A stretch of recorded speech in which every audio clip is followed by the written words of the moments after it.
Hey folks, it's Uncle Jay. Today in Washington at the Council of Foreign Relations, F. John Kerry gave a speech on how to lose the war in Afghanistan. Now this is a man who is known for his military expertise and his excellent memoir, 4 Months on the River in Vietnam. Caught a lot of fish and made some cool home movies. Well, since General McChrystal and General Petraeus are forbidden to actually answer the man honestly, I'll go ahead and take a shot at it for him. First of all, we can't draw down large numbers of troops today, as many would like, in order to shift to a narrow counterterrorism mission. Let me translate that one for you. Joe Biden's an idiot. Even I know that. Decisions about additional troops should be informed by an assessment that... You want to try that again in English, Lurch?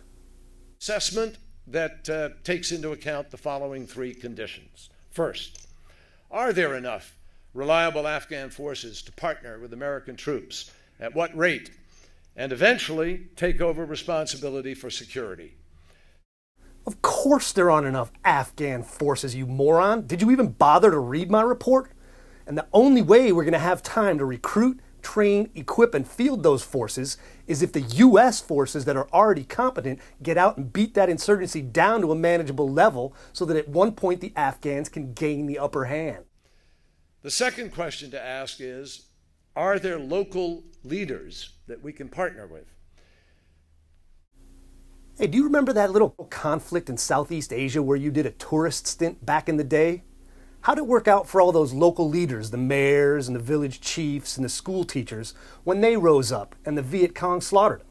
Does that seem like a cunning plan? You have to have security first, which requires enough troops to do a fully resourced counterinsurgency. Then the local Afghan people will raise their hand and take care of their own business.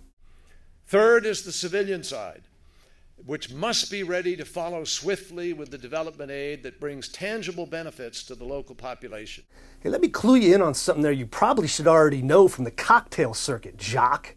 Our State Department diplomats and civilians ain't real fond of leaving the wire.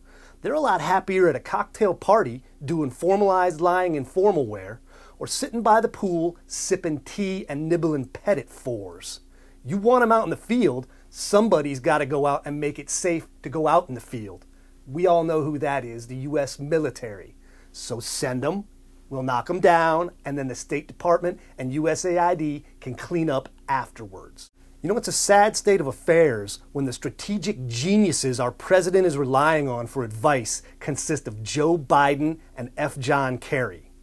You know, I'm going to put them up against the team of McChrystal and Petraeus, and it didn't take me long to figure out who I'm backing in that scrap.